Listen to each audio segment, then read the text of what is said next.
Oh, we just made it to episode 70. Phew, I thought we were never going to get here. Oh, wow. The work that we put in to get to episode 70. It's insane. It's crazy to me. It was a long journey, but we're here at 7-0. 70. So what's the latest, kid? What's going on? Um, not too much. Let's see. What did I do this last week? First off, I just want to interrupt and say that it's got to be like a normal off week because you have only used one accent in the first 2 minutes we've been on the pod. Because normally it's just like, well, hello, then weird voice. But no, just same regular Anna voice today. Well, maybe it'll get to that. Oh, there it comes. All right. Okay, so I dragged dragged is an exaggeration, but I made one of my coworkers come with me to this party on Sunday night, and it was like this big mansion party in the hills that this guy, he's got like really rich parents, don't know what they do, but they've got this gigantorous house in the hills, very beautiful. The party was honestly very organized. Like we had to like take a shuttle from the Pacific Design Center in West Hollywood, and they had to like stamp us with like the guy's name on our fucking arm here, and then we had to take a shuttle up to the house, and then it was just but wait, so you don't know anything about this guy, but you are the one who knew about the party? Well, I know one of my friends lives with the kid whose parents own the house. Okay. So I know this one guy who lives there. I don't really know the guy whose family owns it too well. But the last time I was at this house was maybe like 2021. And then I went the other night, and it was like they had Chief Keef come perform his song for like 30 seconds. And and then we went into the basement area of the house, and we were just like, oh, like let's see what's going on down there. Just strippers everywhere. Everywhere. So the bottom level was strippers. Yes, just money everywhere on the floor, hella strippers. And I was like, what is going on? But yeah, that was interesting. And then we thought we were going to an after party afterwards, but it ended up just being like, we went to like this Twitch streamer's house, and they were having like a 24-hour slumber party. So we walk in, and there's like air mattresses everywhere, and just like two guys like talking to the computer. And I was like, what is happening in here? They're like, oh, sit down. We're like doing an interview, and we're like, oh my gosh, we got to get out of here. Okay. So it started off at a mansion party with a shuttle. Yes. Because obviously they didn't want a bunch of traffic on their street, so they smartly shuttled. And then Chief Keef shows up. So just to stop by for 30 seconds. And then there's strippers in the basement. But are they on poles? Are they working? Yeah. There was poles. They were dancing around. And it was like, wow. It's so stupid. Like, my favorite part about LA is how the people who have money here have so much fucking money that it's dumb.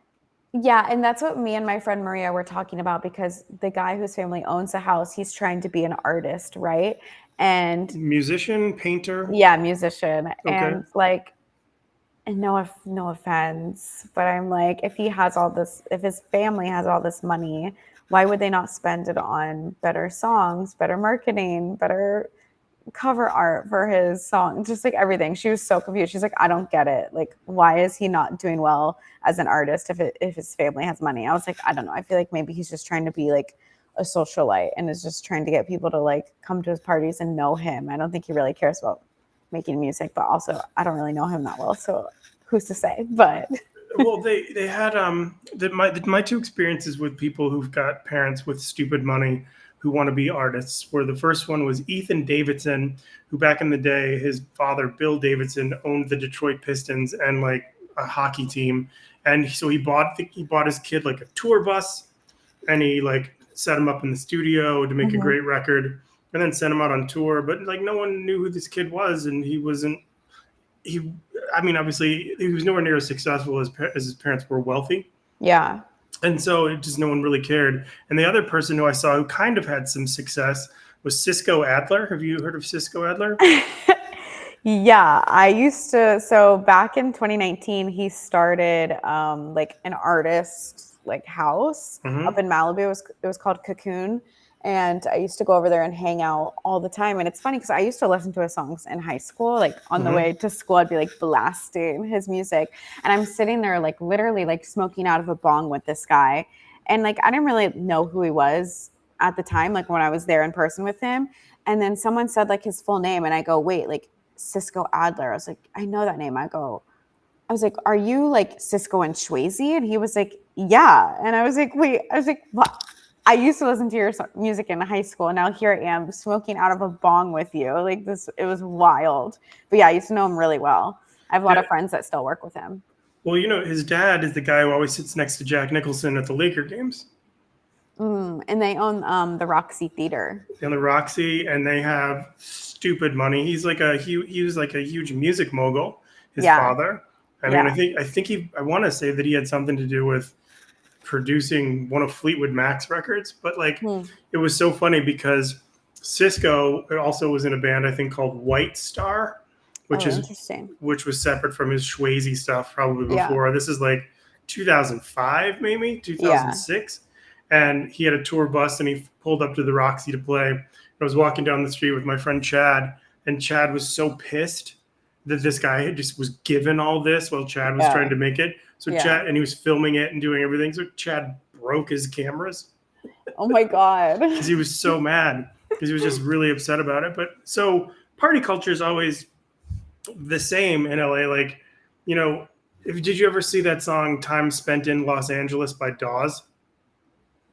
No. Okay, it's a video you should. I'll send it to you, and you should watch it Okay. because for the most part, it looks like every Hollywood party. Yeah. But there's also the Hollywood parties that are like, oh gosh, what was that movie, Kiss Kiss Bang Bang, where it's like the craziest enormous house, and it's just like you don't understand. Like, have you been to? And again, you'll get mad at me if I've talked about it, or you'll remind me. Did you go to Seth Meyers' Christmas party ever? No. Have I ever talked about it? No. So Seth Meyers' house is probably of the same quality, Yeah. quantity. It's just ridiculous. It's like wow, and he has an orchestra, a full orchestra in his living room, and he plays, classical tunes, and he sings, Yeah. and he invites everybody over, and the skyline's incredible, and Yeah. it's magnificent, and you're just like, wow, these people have so much money. He has just so much money. I want to go to a fancy Hollywood party like that where it's like you got to dress up. Yeah, it was great. We had to dress up because I know Jennifer, his assistant, because she is sisters with a kid I went to high school with, Mm. and so every once in a while we hang out. And nice lady, and invites us to the party. Am I keeping you awake, kid? Yes, sorry. I'm just all of a sudden I'm like, oh my God, I guess I'm yawning. Did you have your matcha? No, I have not had my matcha yet this morning. Maybe that's why. Could be. All right. So parties are crazy. Did you see a lot of drugs? Yeah, well, not at this party. I mean, I feel like people, unless you're at a party where it's like everyone kind of like knows each other, I feel like it's more so the vibe of like people just have drugs out in the open. I mean, there was a weed company who was sponsoring this party, so there was like a lot of blunts and everything everywhere. But like, I feel like a lot of people just go to the bathroom and they're like, oh, yeah, like, let's go do a bump of coke. Yeah, Yeah. but I think it's also what other state or what other city, maybe New York, has parties that are sponsored at a house. You know what I mean? It's just like, Yeah. dude, I'm going to my friend Dave's. Pepsi's sponsoring it. Like that's Yeah, not. actually though, it's insane. Like literally so many parties out here, they'll have like just hella drink companies sponsoring them. And I'm like, how? Yeah, it's like, what's the important? I'm sure I have no idea what that takes, but it's like, it gets to the point where it's like, and you said you don't even drink or do drugs that much anymore, correct? Yeah, not really. Because you kind of got bored with it, right? Yeah, I mean like I drink every now and then, but and like I definitely went through a little bit of a party phase earlier this year, but even still it's like I have like one, maybe two drinks a night. And Sure. Yeah, that's it. But because you're an adult and you get to the yeah. point where it's like, okay, you have a couple, but then you like speaking of parties and drugs, etc. Like you look at like a Matthew Perry. Did you follow that story at all of the stuff that came out? Yeah. Oh my gosh. It's like I'm like just waking up like, huh. All right. Yeah, I saw that like a bunch of people just got charged, or the doctor was charged and like his assistant, and people are trying to blame like the ketamine queen of LA. I don't know. And she's trying to be like, I have nothing to do with this. I don't know. It's just, well, basically what happened, from what I mean, first off, if you're coming to this show for news, You're at the wrong place. you're at the wrong place. So if anyone listening is like, that's not accurate, yeah, you're probably right. But so Matthew Perry, obviously, like notorious drug addict, alcoholic, like to the point where nothing's funnier than you yawning constantly right now. What's wrong with you? I'm like trying to hide it too. I'm like, please. I'm like holding it off for so long. I'm like, okay, if I don't yawn right now, I'm literally gonna start. My eyes are watering. Now you're gonna make me fucking yawn. All right. So, famous alcoholic, drug addict, and couldn't be more successful. Couldn't be more generous. Nice guy, smart, really funny, hilarious. Yeah. Very sad story. But he kept trying to get sober, and he couldn't. He couldn't be sober. But then all of a sudden, if you're sober and you're not drinking alcohol, but you're also doing like copious amounts of ketamine, it's kind of like, okay, that's not really sober. Yeah. And so he's texting back. He goes to ketamine therapy and gets a doctor. Like, and you're familiar with what ketamine therapy is, right? Mm-hmm. Okay, so if ketamine therapy, when prescribed by a doctor and a doctor's supervision, seems to have helped many people. Like I think Whitney Cummings did it. I think Neil Brennan did it. Yeah, I have a friend at work who does it. Yeah, so and I'm sure they rave about it and say cool things. But if you're just doing cat tranquilizer or whatever the hallucinogenic is in quantities, and they're getting shot up repeatedly so you disappear for a day in your brain, that's bananas. And so my question to you is, I mean, like, this is way, way common of like celebs and other people just totally going crazy. You said Barney's is going off, but like, do you blame his assistant? If you had a job as an assistant for a celeb, and you'd worked with him for several years, and all of a sudden, you trust this person. This is the person who buys you a laptop every 2 weeks. This is the person who's taking care of you, giving you insurance. And they say, I really need you to bump me with this drug. Do you do it? I mean, it's hard. I feel like at first I would probably be like, okay. But I feel like after a while I would be like, okay, I can see that this clearly isn't good for you. Like, I know that in a certain way that this could be treatment for you, but now it's getting excessive and I feel uncomfortable doing it. I think I would get to a point where I'm like, no. Yeah. But I could see how someone working for a celebrity would be like terrified to say no in a situation like that. Right. Yeah, I can see that. And you look in more like situations, even in movies. Like, did you see Devil Wears Prada? I love that movie. Okay, so like you have the two different assistants. You have, What's Her Pretty and What's Her Pretty, the British lady and the other one. Yeah. Why can't I think of either one of their names? Anne Hathaway. Yeah. I'm blanking on the other girl's name as well. Isla Fisher? No, it's red-haired lady. She was just in Fall Guy. Yes. It's not important. But yeah, okay. But at the beginning, like you're talking about the assistant of a person for the purpose of getting, more powerful, etc. She was like, "No, don't go to the bathroom. You don't go to the bathroom." The last assistant went to the bathroom. She missed a call from Lagerfeld, who was on a 12-hour plane, and it's just like, that is a crazy culture, but it's probably so like real in those situations.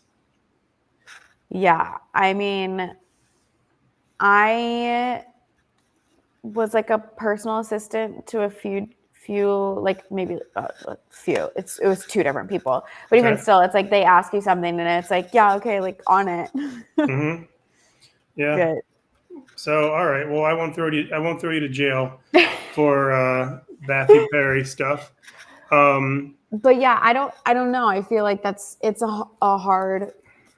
I mean, it's obviously like, I think it's the doctor to blame, because it's like, why are you prescribing so much to the point where like he could overdose? But if you Or love someone enough, or you like someone enough, would you enable them? I guess is more of a question. absolutely not. Okay. I wouldn't enable it because you know what? Not to get into like the Nepo baby story. Right. The we all know that one, but Hmm. he was like trying very hard to be sober, and like when I was hanging out with him, for the most part, from what I know, he was, but I do know that he has like a very bad pill issue. But like anytime he would get drunk and he would like start pulling out pills, I would be like, absolutely not. Like you're not doing drugs around me. And like the next day he'd always be like, I love that, like you're gonna get me sober, blah, blah, blah. And then like, I don't know, obviously that fling didn't last long. And I was talking to a friend of his afterwards and I was like, yeah, in a way I feel like he didn't want to at that time he didn't want to be with someone who was actually going to keep him accountable for being off drugs because as an addict that's not something you can handle. And Right. his friend was like, yeah, no, for sure, like he's definitely going to be with somebody who's going to be enabling him and doing drugs with him. And yeah. I mean, I can't lie. Michelle's the same way about me with hot dogs, though, because like, what if if I'm a little buzzed and I'm like, man, I really want to get hot dogs right now, and she's like, why are you eating horribly? I'm like, oh, you love me. But the next day, I'm like, so thankful that I didn't have hot dogs. Yeah. But in the moment, I was like, bitch, who are you? You could move out. I don't care. I want hot dogs. Yeah. I mean, it's like I'm on like this diet right now and I'm not really supposed to be having carbs or like starchy foods or whatever. And the other day my friend was having some French fries and I was like, oh, I was like, can I have one? He's like, no, what about your diet? And I was like, one fry won't hurt. He's like, no, I don't want you to like call me tomorrow being all mad at me because I let you have a French fry. And I was like, okay, fine. You're right. Did I? I don't know if I ever. Never mind. It's a dumb story. I was with a guy who was on a diet once, and he and two other people. We were all like sort of agreed, but it's like it'd been 14 days, and I decided I want to have French fries, and the person was like, "Maybe we fucking wanted to have French fries." He got all mad, and I was like, "Have some French fries." Like And then here. yeah, I don't give a fuck. Got to live a little bit. Yeah. There was another. There was for a first time in like a couple weeks. There was a school shooting today. Did you hear about this? Yeah, I did. Oh, dude, what it like it's just so beyond me because it is first off obviously tragic and it's terrible that kids are being shot at by another kid. I read somewhere that the kid probably just didn't want to start a brand new school year, so he decided to shoot a bunch of different people. And then it's just bananas to me like why the biggest thing that I worried about when I Mhm. was in high school, true story, was there was a senior on the wrestling team who would chase you down as a freshman if you had a ponytail Oh my God. and cut it off. No way. That was the biggest. Even if you're a girl or just guys? I went to an all guys school, Oh, okay. Catholic prep, and it was across the street from an all girls school. So the only Mm. women I got to see is when they changed classes. We were all like, "What's up?" But yeah, so that was the biggest fear. Like there was never the thought of someone. It was like it was even more weird because all of the movies were about teenage suicide.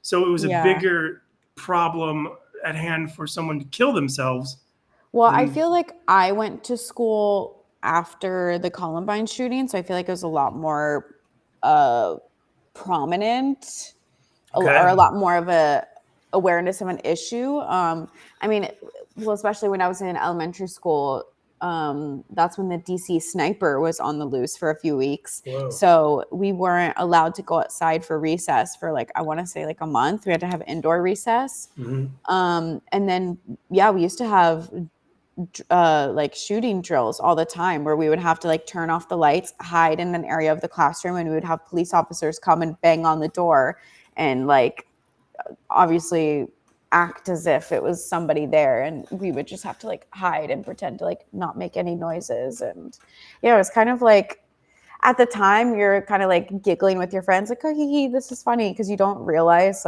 what actually this drill is for until Right. obviously you get older and you're like, oh fuck, like that's kind of traumatizing in a way if you really think about it. We're just like telling kids like at any moment somebody could come into your school and let's practice for it. Right. And LA schools are now banning cell phones. So it's like, wait, you can ban cell phones, but you're not going to ban guns, so kids can still get shot at. but they Yeah. can't text anybody help. Yeah. And it's just like, what was the one that was like, fight, or it was like, what did they say? It's just like run, fight, hide. Is that what it is? I have no idea. It's like there was a school shooting that was last summer or whenever the last one was. It was like there's a there's an active shooter in the building. Mhm. Run, hide, fight, and it's just like all of a sudden you're in the middle of Hunger Games. It's like for your Yeah. life. Yeah. That's just so beyond me. It was never something that I would. I don't know. It's weird, but are you aware? I mean, even on a different level, are you aware of your surroundings when you're walking? I feel like I try. I feel like it depends on the area I'm in, but for sure, I definitely try to be like very aware of Right. what's going on. Like if you're walking and there's like some person doing this coming towards you, you just kind of Yeah. like turn around, or I mean, it depends on if they seem like threatening or not. If they just seem like, I don't know, like a homeless man off his rockers, I'm like, okay, whatever, like typical day in LA. sure. Um, but I feel like also too, because as a child, I had a really terrible death phobia. Like I had the worst anxiety as a child where my parents were like, where did this come from? Right. Um, so I feel like I'm so much more paranoid than the average person about just anything that could happen to me on a daily basis. So I feel like I am usually like very aware. Very aware. Yeah. Yeah. It's helpful to be, it's, I mean, I don't know if it's helpful or not, but being prepared versus not. Like anytime, like I walk every day and I walk through all these different streets and intersections. And I mean, I absolutely look all kinds of different ways because there's so Yeah. many different crazy ass fucking drivers here and no one's looking and everyone's Yeah. running yellows. It's bananas. Um, but yeah, I don't. But are you the type of person now where Cedric the Entertainer has this joke about? He's like, whenever you see people running one way, if like black people will literally be like, oh shit, someone's running and start running away from it. But white Yeah. people are like, wait, what's going on? And they like walk the other way. And so my question is like, when you see those like if you see a street party or like people spinning around in cars and like lighting fire and just like playing loud music in the street, are you like, what's this all about? I could meet someone cool. Or are you like, I'm gonna get the fuck out of here? Okay. Like if it's like a party where they're doing like, Donuts? yeah, where I can't remember the correct term for it, but if it's something like that in the middle of the street, I'm like, absolutely not. I've seen one too many videos of people flying from Mm-hmm. accidentally getting hit in the audience or the crowd. I would maybe be kind of like, oh, like what is that in a distance, and maybe get close enough to be like far enough away though to then be like, okay, no, absolutely not. I do not want to be involved. Yeah, I don't like protests, anything like that, any big public things. I just have no, if there's got to be a barrier between me and them. Otherwise, When during the Black Lives Matter protests in 2020, right? I mean they were all over Yeah. LA, but I was with, I don't remember, I think we were in Hollywood and I was with some of my friends, and at one point they, for some reason, the cops came in between like a big group of the protests and started being like, no, like the rest of this group of the protests can't keep going down the street, like we're closing off like a block of the street or something. And everybody was like, what the fuck? So they made everybody turn around. But people were obviously trying to like protest against the cops being like, no, you can't go down this way of the street anymore. And everybody's like, what the fuck? Anyway, so then it became like a huge like fight, and all my friends are like, we got to get the fuck out of here. And mind you, like I have my camera with me, so I'm like, no, I'm getting this on film. So I'm walking towards the fight, and then all of a sudden the cops start shooting rubber bullets at everybody, and I'm like, oh fuck, like now I really got to run. And at this point I had like separated from my friends and I'm getting shot at, and then I'm just like, I have some of it recorded on my camera. You can't really like see what's going on, but you can hear like the shooting and everybody starting to like run for their freaking lives. But Right. yeah, I was definitely like, I'm like, me being my journalism degree coming into play here. I'm like, I could have captured on camera. Not the smartest thing, but Nah, not at all. But cool if you get the footage. My buddy Josh was like, I remember during the protest, he was like, do you want to go to this other protest? And he's like, it's supposed to get pretty live. I'm like, no, not at all, not at all. And then the next day he's like, yeah, dude, it was the worst. All of us got shot by rubber bullets. yeah. No, I don't have. Mm-mm. And it's not that I don't care about a cause enough to get shot by rubber bullets, but it's that I exactly don't care about a cause enough to be shot by rubber bullets. I just Yeah. don't want to be shot. I mean, I had a lot of friends that were willingly getting arrested for that. I mean, listen, you're in your 20s. Yeah. I get it. Like that's the age. If you're passionate and you're like, this is it, and how dare you, and buck authority. Again, you're in your 20s. That's the time to do it. Yeah. Absolutely. But I'm not. I'm like I'm fucking. I was 52. I was 50 during the 2020 craziness. Yeah. I'm not getting no. Uh-uh. You're Not. like, if I get my eye shot out, I'm done for. Yeah, I can't. It's hard enough to see without glasses. I bet it's harder to see without an eye. You Yeah. know. Um, did you watch the Bachelorette You know, Final? I haven't really kept up the last like 3 or 4 seasons. Well, okay, I actually did watch a little bit of the last season, but this current season with Jen, I didn't really watch. I've seen things here and there, and then obviously I got on Twitter this morning. It was all everybody could talk about, so I kind of know what's going on. Right? Yeah, I feel bad for the poor girl. I Do you, feel like ABC and the Bachelorette or the Bachelor, company or whatever has been very much so like advocating like first Asian Bachelorette, blah blah blah. Like this is gonna be such a great season, and then I feel like they're just kind of like humiliating her in the finale. that I mean, I watched first. I was like, all right. I mean, I don't do every season, but I always Yeah. used to watch because I used to want to live tweet because it's just funny. But then Yeah. one time I told this girl she looked like a thumb with hair, and she responded, "Thanks." And I was like, oh, these are real people. I can't do this. It's like that felt terrible.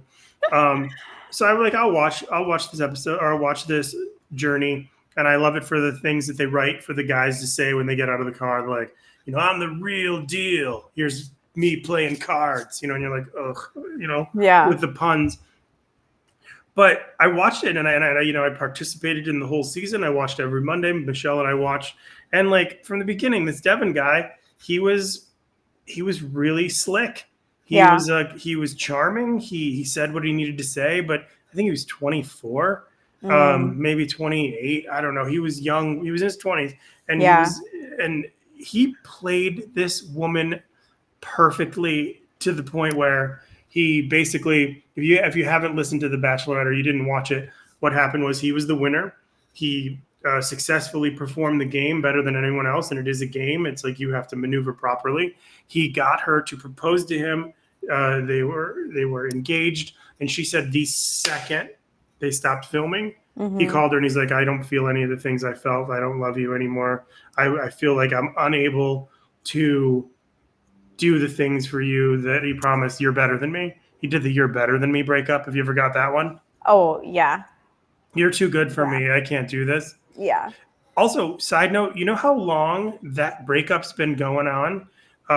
Before I was born, my dad, whenever he said he wanted to break up with someone, he'd be like, I'm never going to amount to anything. You deserve better. You're better than me. I'm going to be like a plumber. And I was like, did it work? He goes, yeah. Yeah. What? Run for the hills if you ever hear that.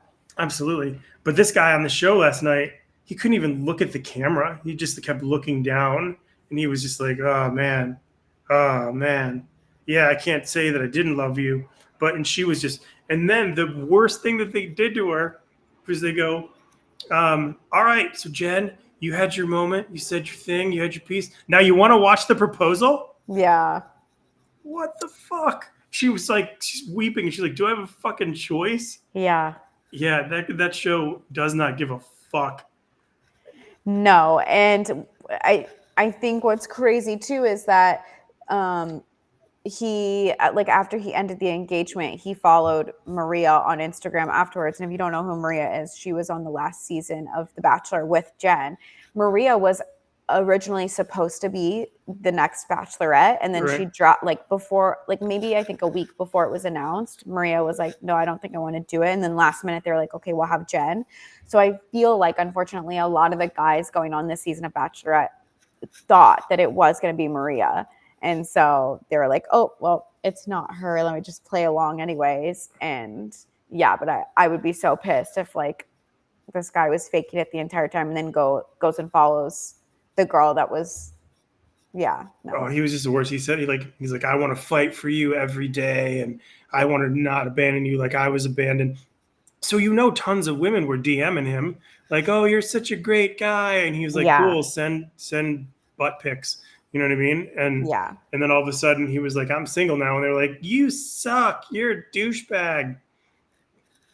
So Guys are dumb. they Sorry, are. Chris. I know. Hey, I know. I'm stupid. All right. Well, let's rapid fire the rest so you can go to bed. Jesus Christ, girl.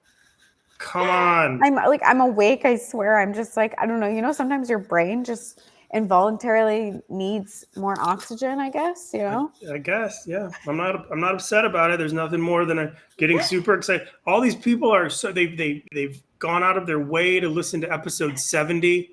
They've been attached, and here you. It's like you're already in episode 71. You're not even paying attention to episode 70. I'm just time traveling right now. All right, fair. All right, rapid fire. Okay. So Raygun apologizes to the breakdance community. Do you care? No. You don't. I don't. I mean, I think it's sad that they took breakdancing out of the Olympics, but I'm also like, how, and I've seen other videos of this girl breakdancing before, like she can. So I don't know what the hell she was doing in the Olympics, but it definitely just made it like really embarrassing for her and for other people in the community. Yeah, I don't care. I don't care that she apologized. I thought what she did was brilliant. I thought she had the entire world watch her, and she was like, "I'm gonna fuck around," and then I was like, "That's balls." I say, "Good." The apology takes it away from me. Yeah. All right. What I think I've asked you this before, but and then you might fall asleep in the middle of this. But if you could message or tell the piece of art that changed your life something, what was the piece of art that changed your life, and what would you tell it?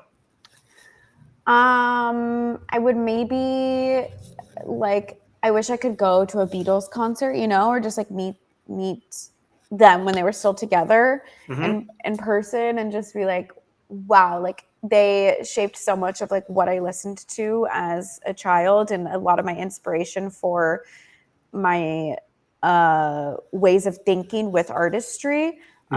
So yeah, I think it would be fun. I would have loved to like smoke a joint with them. So if you could tell the Beatles anything, and I quote, you would say, "Wow." That's that. Just so you know, Beatles, I'm here. It's Hannah. Wow. Yeah, that's good. Yeah, no, totally. Wow. Seriously, your album with nothing on it, the cover, it's white. Wow. I love it. I think it's perfect. It's perfect. Okay, yep. Yeah. It's perfect. We'll keep that as my response. What about you? I think the album that changed my life was The Cure's Disintegration. And I would tell Robert Smith, thank you for being sad, because you really gave me something to identify with when I had no idea that I was actually sad, or if I was sad in a pop music sort of way. It's like you gave me something to relate to without doing anything catastrophic. So that's what I would tell him. Okay, this is like so a left field for a second, but do you think Kurt Cobain actually killed himself, or do you think he was set up? I mean, way to bring it up at the end of the fucking episode. I'm sorry. I think he killed himself, sure. I mean, I understand that. Well, there's been a million different theories that we could talk about next week. Yeah. If you want. Yeah. I did a whole class project on this, so I'm versed. I'm just like, why would you not? I was like, any topics you want to talk about today? No, we're good. These are good topics. Are you sure? Nothing else? At the very all right, I'll talk to you later. Wait. Do you think that one of the most important musicians in the history of our generation was murdered, or he actually killed himself? Gosh, Hannah, that's a great conversation topic. Maybe we should not talk about it now. We'll save it. We are interviewing a band next week called Gallivant, and I think that they're going to be the biggest fucking band in the world. I saw them at the Whiskey, and they came out, and they were these really long-haired dudes with jean shorts and tight white shirts, and they wore knee socks up to their knees, obviously, and they fucking killed it so hard. They did a cover of Black Betty that was perfect. Their original stuff was great. I think they literally, as a band, who went first at the Whiskey on a Monday night for like a tribute band night, or they did all originals other than that, and they were fucking awesome. So I'm so excited. So I'll send you their stuff so you can look them up, and then we can ask them if Kurt Cobain killed himself. Okay, 3 more. Tipping culture. We're going to move that to next week too. Okay. Because I feel that's going to be a lot of gold. Yeah, I've got a lot to say on that. Okay, good. Stephen King books banned in Florida. Do you care? Yeah, I mean, I love his books. I think like what are we banning? What are we banning literature for? What are we banning art for? It doesn't make any sense. The defense that people post is, oh, so you think it's okay for kids to read about orgies? Yeah, it's better than for a kid having an orgy. I mean, why not teach kids what actually goes on in this world, then shelter them and make it? It's so dumb. Yeah, I can't stand it. All right, and finally, who would you rather be like best friends with? ZENdaya or Selena Gomez? Like, you got to be best friends with one of them. Okay, this is hard because I feel like Selena Gomez has stories for days about the way she grew up in this industry and her relationship with Justin Bieber. And like, I want to know the scoop. I want to know the tea. I think that would be like so fun. But also I feel like Zendaya is like I mean, not that Selena Gomez isn't a bad bitch, but I feel like Zendaya is like such a like an icon right now and such just like gives off bad bitch energy that I'm like, yeah, I don't know. That's really hard. You have to pick. My childhood would say Selena Gomez, but like me right now would probably say Zendaya. So like present me would probably say Zendaya. What if you got to spend a Zen nighta with Zendaya? Would that be Zen wonderful? Zen wonderful. I remember seeing a commercial with Zendaya or Zendaya, however she pronounces her name. Is it Zendaya? I think it's Zendaya. Okay, Zendaya, tomato. I remember seeing a commercial, like a hair commercial with her several years ago. And she's like, what's a day in the life of Zendaya? It's crazy. And it's like this smash cut of like whatever. And I'm like, who the fuck is this kid? Like, what? How do I not know anything about it? How's it? And then I looked and she had a bazillion fans. And then I just didn't really care until I saw her in Euphoria. Yeah. And I was like, she's magnificent. So I get it. A day in a life would be crazy. And then what a beautiful woman. Very pretty lady. Yeah. I still want to see the Challengers movie she did. Did you see that one? No. The tennis movie? No, I did not. All right. Tell everybody what to do, Hannah. All right. Listen to this wherever you get your podcasts. And if you're on YouTube, like, subscribe, comment down below what you want to hear from us next. All right. We're going to do the same thing, but every time I clap, I want you to change accents. Okay. You ready? Go ahead. Okay. You can start with British. Well, it's kind of like Australian. Kind of went into Australian. All right. Listen to this wherever you get your podcasts, on whatever streaming service you listen to us on, or if you're on YouTube, like, subscribe, and comment. That's not an accent. It's my old lady accent. Oh my God. All right. We'll see you next week.